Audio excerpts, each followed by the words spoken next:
Hello, English Nation. This is your boy, the Green Talents, coming at you with a very disturbing video. And I'm not exactly sure how to accept this loss because, for the simple fact is, 0, 2, and 1. That tie, for years, I've always considered a tie a loss. And reason being is because that Andy Reid was the last coach for the Philadelphia Eagles to get a tie. And the last tie that he got was with the Cincinnati Bengals back in the late 2000s, right before he was fired. I'm not exactly, I think it was 34-34. I think that was the last score that the Eagles have scored on the Cincinnati Bengals. It went to overtime and wound up being a tie 34-34. Donovan McNabb was part of that tie, and I remember him saying that he had never known there's a tie in the NFL. Well, that's a lie, because the simple fact is,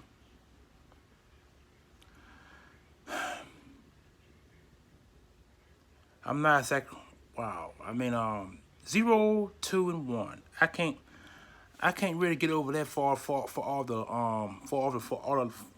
money in the world, or pretty much for the life of me. Because the simple fact is, when the offense can't generate no type of explosion over the middle, when you got defense coming in Carson Wentz's face, Carson Wentz being erratic with the balls, throwing 2 interceptions, and one of the interceptions was counted for a touchdown.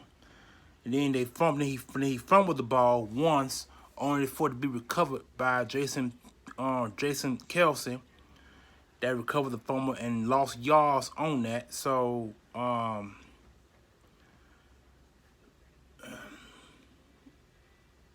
wow, I mean, Carson Wentz got sacked 3 or 4 different times, but the only positive, in 2 positives that I can pick up, one on offense, one on defense. Miles Sanders, 95 yards on 20-something carries, no touchdowns, because the only touchdown is that Carson Wentz ran for the only score.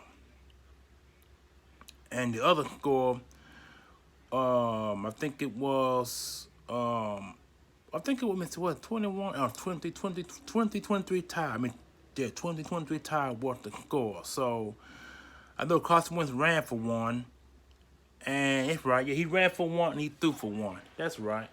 And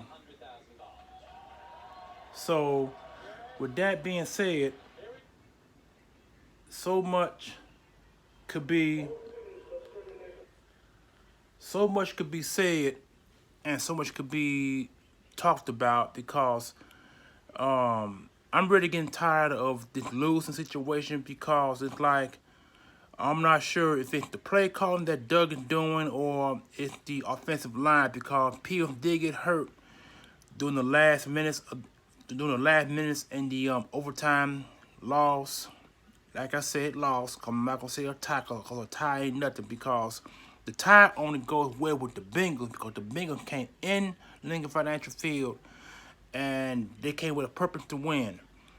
And in a sense of speaking, they won, because they are also 0, 2, and 1. But to me, a tie is a loss. I can't stress that so many times, because he threw for over 200 some yards, 1 touchdown, 2 picks. Like I said, he had 1 interception that was a score by the opposing offense, and the other one was just a interception. But the Bengals didn't do anything with the first interception, but the second interception led to a touchdown for the Bengals offense. So I won't say Miles Sanders ran for 1. What I want to say, I could be wrong on that. I think he did run for a score. and that 14 point, but the other points came off field goals. So, but one of them field goals was missed, and I think had they not missed that field goal, it would be 26-23 probably. So we would have won by 3 points. But then it is what it is. So I'm gonna go ahead and I'm gonna go ahead and say this because the simple fact is I'm really tired of this situation that we're in. I will say this right here. There's gonna be a house cleaning when this season comes to an end because see, even though we did get 8 sacks, which is good, you know what I'm saying, but sometimes with 8 sacks, you got to cause a turnover along the process and get the ball back to the offense for a short field so maybe we can score. You know what I'm saying? But none of that happened. None of that didn't even happen at all. So 8 sacks really ain't nothing to me if you don't cause no turnovers. Now I'm looking at the rest of the NFL games that came on today. There've been a lot of sacks and plenty of turnovers by sacks or posting quarterback through interceptions, and some of the guys that were thrown to ran for scores or they ran far enough to put the offense in good position to score. You know what I'm saying? So none of that happened. None of that didn't happen for the Eagles today. And for the past 3 games, in general, none of that happened. None of it.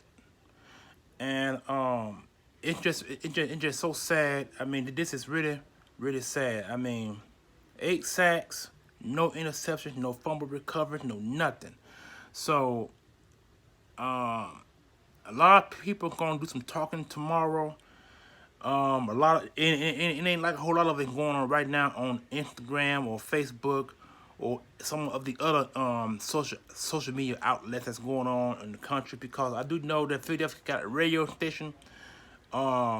I can't think of 94.1. I think that's what it was in Philadelphia. It is a sports talk show where a lot of fans call in and do their ranting about the Eagles win, lose, or draw. And so today was a draw. And ooh wee, I can't wait to hear about what they going to say. I think I'm gonna have to. You know what? I'm going to have to download that application. I think I'm going to do that. That 94.1. I want to hear what they all got to say because I mean it could be a bunch of pissed fans and I'm one of them. And I posted one on Facebook earlier today about this loss, and I also mentioned something about Foles. Now I said if anybody mentioned Foles, I'm gonna start blocking, and I ain't bullshitting when I say that. Because see, this is ridiculous, and I'm really tired of this. Cause I haven't felt like this since Chip Kelly went 3-11 in 2015, and we finished the season 13. We finished the season 3-13 right before Chip Kelly was fired because 3-11 they had 3 more games to go. And them 3 games, I'm sorry. Yeah, 3 games, I'm sorry. It was 3-10. 3-10. They fired Chip Kelly after a 3-10 loss. And the offensive coordinator wound up losing the last 3, so he wound up going 3-13 that year. And I was disappointed, I was sad, and I was really tired of watching my team go through all these struggles.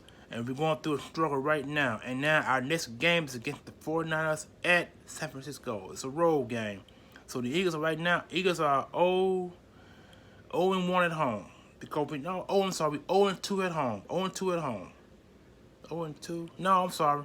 0-1-1 at home because we just had a tie. We 0-1-1 at home. That is not good. That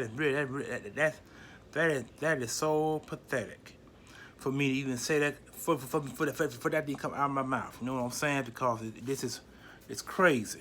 So, I guess on to the next game now against the 49ers. That's what we play. That's my brother's team, and I got a friend of mine who's also a 49er fan. So I'm quite sure they all licking their chops Because for the fact that the 49ers will be highly favored to win that football game. They're going to be highly favored because the Eagles were highly favored to win the game against the Bengals. The 49ers going to be highly favored to win this game by a blowout. I expect the Eagles to get blowout in the 49ers game because now we're going against an offense that is quite familiar. If y'all remember,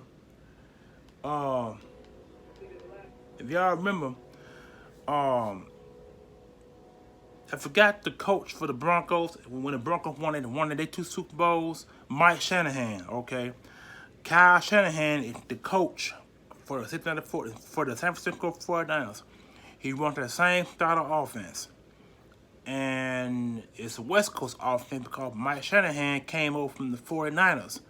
And he won some ring with the 49ers before going over to the Broncos and coached the Broncos to their first two Super Bowls, 98, 99. And so, same style of offense. They don't pass much. They run the ball more than they pass. So the Eagles are up for a big challenge against stopping their 49ers run because they run the ball more than they pass. So, all of them could be a challenge. And I don't know if I'm going to watch this game or not. I really don't know. Because, see, it sickens me to be 0-2-1. That tie is a loss. And I don't care what nobody say about that. To me, a tie is a loss. And the tie goes better with the Bengals. Like I said, it goes better with the Bengals because the Bengals came to the link and they tied the game. So it fits them better than it fits us. And so, without any further ado, I'm going to end the video on a high note. I've been an Eagle fan for 40 years. One team, one organization. One team, one organization. I'm sorry. One club, one team, one organization. I still about that for years. I'm still about that for the next 25, 30 years. As long as I'm on the planet, Earth, I'm going to continue to represent my Eagles. So with that being said, peace, one love, Eagles Nation, the Green Claw.